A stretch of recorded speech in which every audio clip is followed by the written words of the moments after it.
Obrigada, doutor Naiber. E só reforçando também a nossa parceria do TRF 6 com os prompts, alguns prompts do Sinergia estão na nossa página do Iluminas, na nossa prompteca.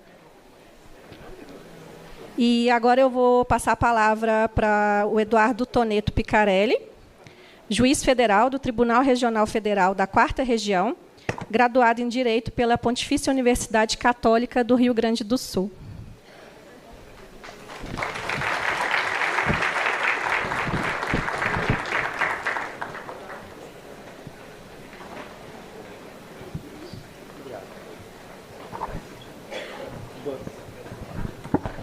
Uma boa tarde a todas e todos. Eu vou procurar ser breve, meu voo sai daqui a pouquinho.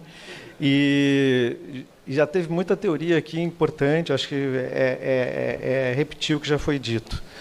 Então, a minha ideia é apresentar um pouco das boas práticas que estão sendo feitas no âmbito da 4ª Região, no âmbito da comunidade EPROC, e muitas delas disponíveis também para outros tribunais que não usam EPROC.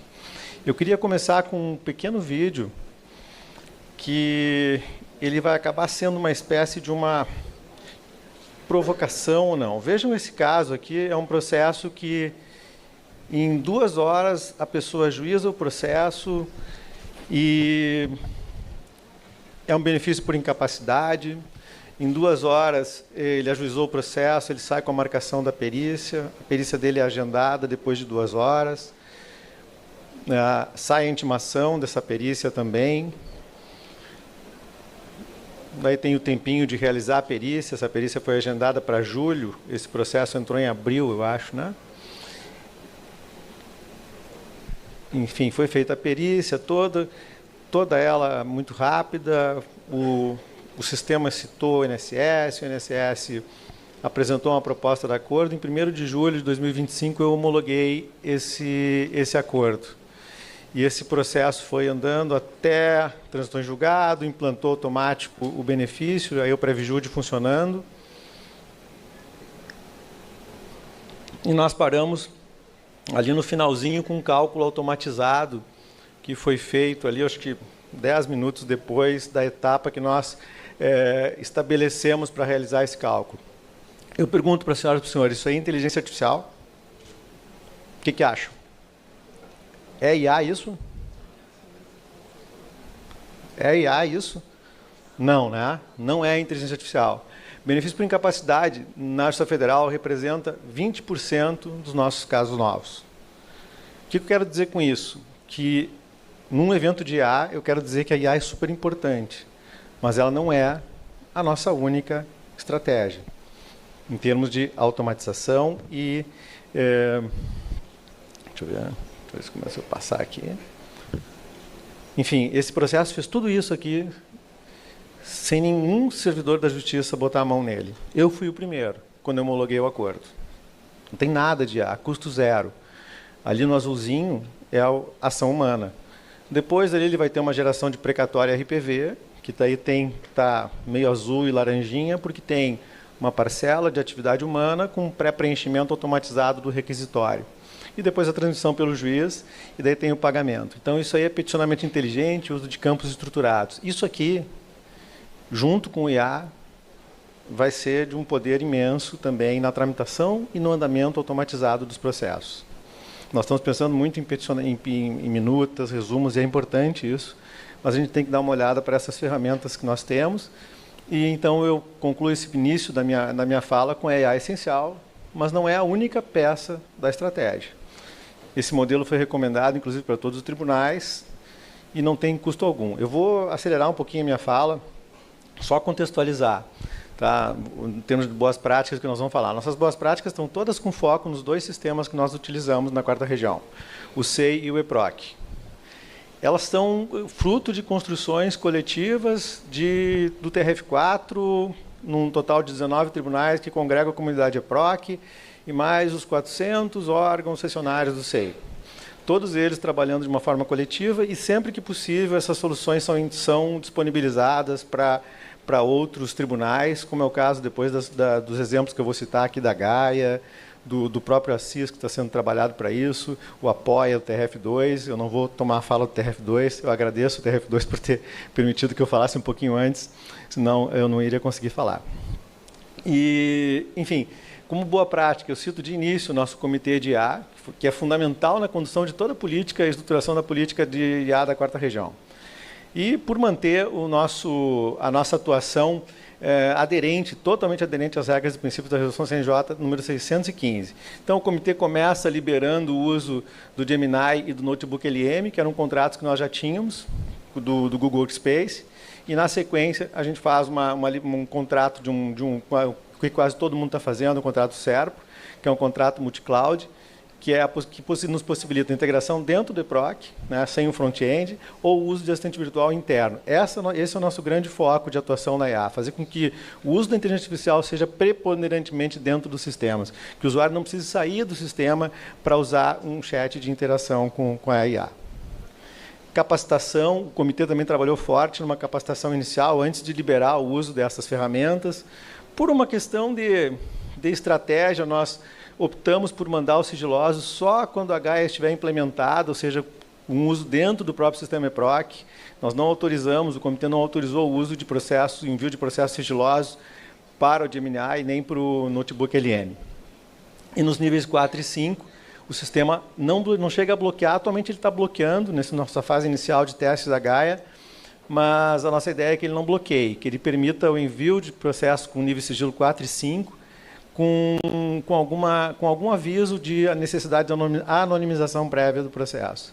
Então, a nossa linha de atuação são nesses 5 níveis de progressivos. Aqui, o primeiro de uso de o IA assistencial livre, que é o uso mais simples, o uso externo no Gemini, que é o nosso contrato. A IA institucional com RAG, que é o uso do Notebook LM, que a gente estimula fortemente o uso. Hoje nós estamos aqui no nível 3, que eu vou especificar algumas dessas ferramentas e assistentes institucionais que são usados por dentro do EPROC, triagens por temas, gerador de ementas, Apoia, Assis, Gaia, Inteligente. Nós temos também no nível 4 os agentes interativos com autonomia parcial. A ideia é que, por um modelo, por uma forma automatizada, a gente consiga, não desenvolvemos nada disso, fazer um acesso a um sistema externo ao EPROC para obter algum tipo de informação utilizando uma regra de automatização do sistema. E o nosso grande foco é o item 5, integração total às regras automatizadas, que é a nossa estratégia híbrida, usar a IA e o dado estruturado. O EPROC ele permite que você crie fluxos internos dentro da sua unidade. E eu posso criar uma regra de automação. E dentro dessa regra de automação, eu posso ter, por exemplo, um prompt que vai analisar, num determinado fluxo processual, uma impugnação a um laudo pericial e vai trazer um resumo para o juiz trabalhar na sequência. Então, um disparo de prompt por uma regra de automatização. Nós já estamos trabalhando nisso e vamos ver se já começamos aí, quem sabe, no próprio benefício por incapacidade, colocar alguma coisa para análise da impugnação ao laudo. Também criamos um grupo interinstitucional sobre o uso de IA no sistema de justiça, lá no âmbito da 4ª Região. E o gerador de ementas, que é algo que é, enfim, a descrição está ali, é uma geração automática de ementas a partir dos documentos do processo, ou seja, dentro do processo, os usos das LLMs contratadas em ambiente multicloud, personalização por prompts institucionais, ou seja, vai ter um prompt institucional que vai gerar a ementa, e também os usuários pediram para criar a sua própria ementa, o seu próprio prompt, então também é possível. Ele é complementar ao Gaia, eu vou explicar depois, é uma inovação do TJ do Rio Grande do Sul, porque ele trabalha na elaboração do voto. Então, eu não preciso ter a minuta de voto, de relatório e voto assinada para eu conseguir gerar uma ementa. Então, isso é uma grande vantagem, eu estou dentro do processo para fazer isso. E o Gaia atua só sobre documentos já inseridos no processo. Então, aqui tem um videozinho de como é que funciona o gerador de ementas. Então, aí dentro do EPROC, na área de minutas, começa a ser gerada a ementa a partir do envio do relatório e voto minutados. Esse modelo que está sendo usado aqui, aquele prompt, é um prompt institucional, um prompt curado, desenvolvido pela nossa área de negócio, junto com a nossa área técnica, que leva em conta o modelo CNJ. Demora só um pouquinho, mas já vai aparecer aqui o promptzinho da emenda.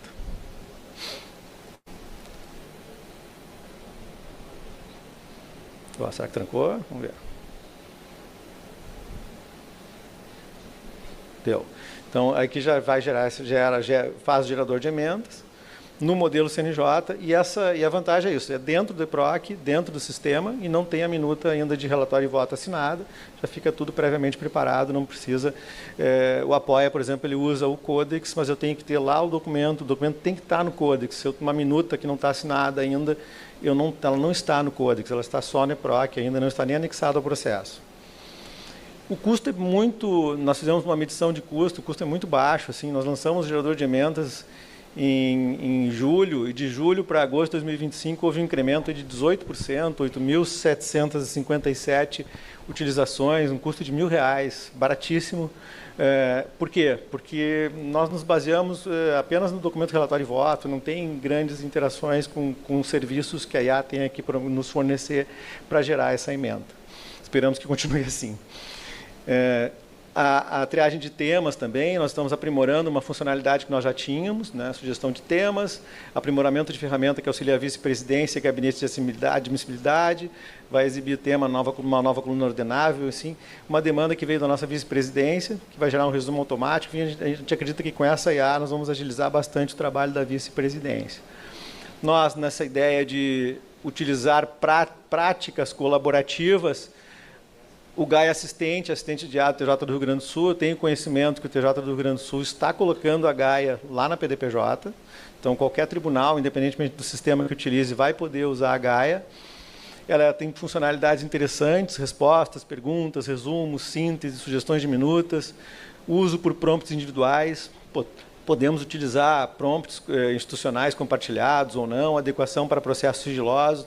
Nós entendemos que a Gaia é a ferramenta ideal para processo sigiloso, em conformidade com a resolução. Por quê? Porque todas as interações são feitas por dentro do processo, ficam registradas no banco de dados do EPROC com auditabilidade garantida. Então, aqui o funcionamento da Gaia. Vocês vejam que ele tem uma sugestão de comandos e um espaço para o lançamento do seu prompt, do envio de documentos e tudo mais. Ela faz uma interação com toda a árvore de documentos do processo, e aqui ela está gerando um resumo do processo. Obrigado. Demorar só um minutinho, enquanto isso eu tomo um copo de água.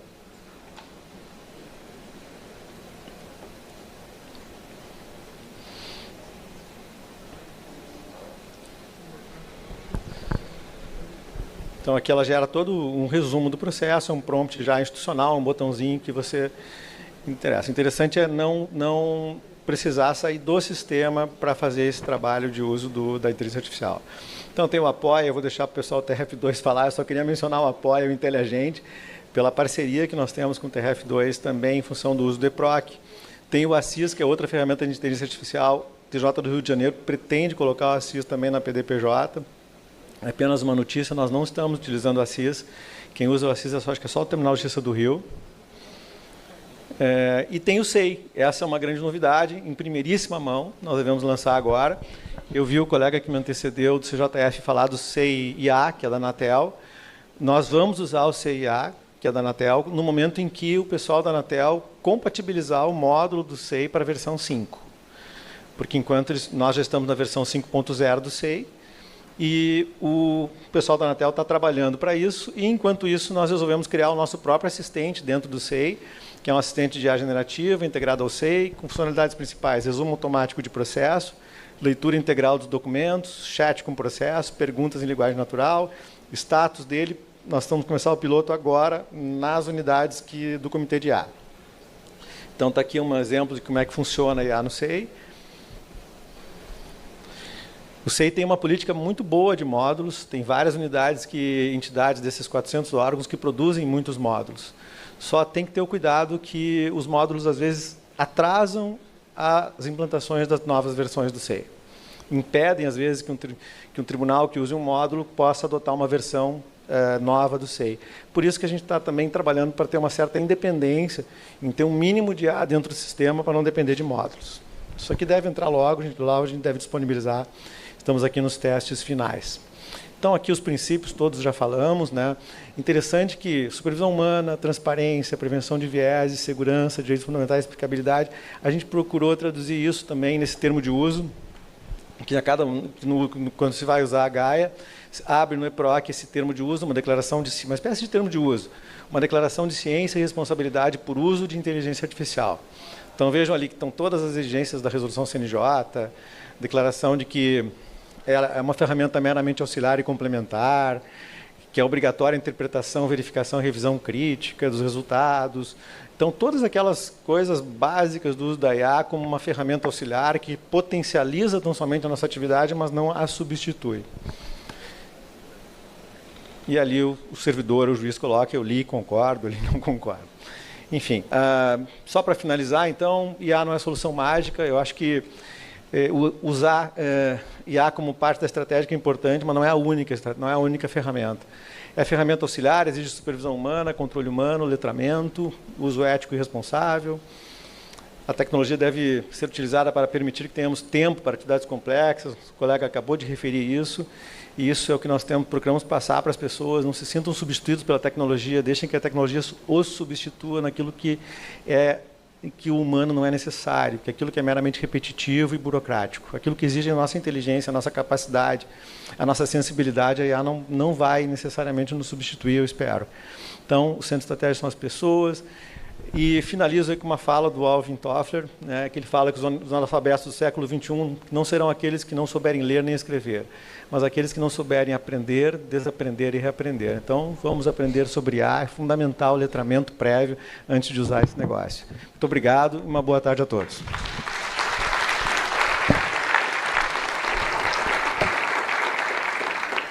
Obrigado, doutor Eduardo. Bom retorno.